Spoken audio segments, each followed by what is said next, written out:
নুরুল হক নূর যে সত্যিকার অর্থেই শেখ হাসিনার রুহানি পুত্র, সেটা তার বিভিন্ন কর্মকাণ্ডে প্রমাণ হয়েছে।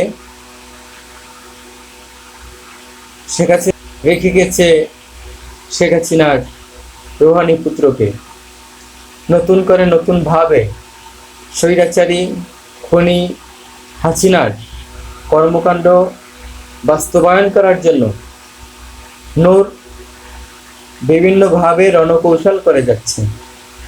তার বাস্তব নমুনা আপনারা বিভিন্ন মিডিয়াতে দেখতে পাচ্ছেন এবং তার আচরণ এবং তার কর্মকাণ্ড এবং অতীতে তার বিভিন্ন সিন্ডিকেট,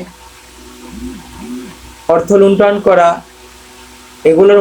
এগুলোর মধ্যেই প্রমাণ হয় যে স্বৈরাচারী শেখ হাসিনার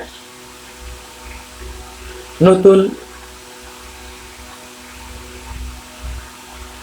রুহানি পুত্র হলো এই নূর।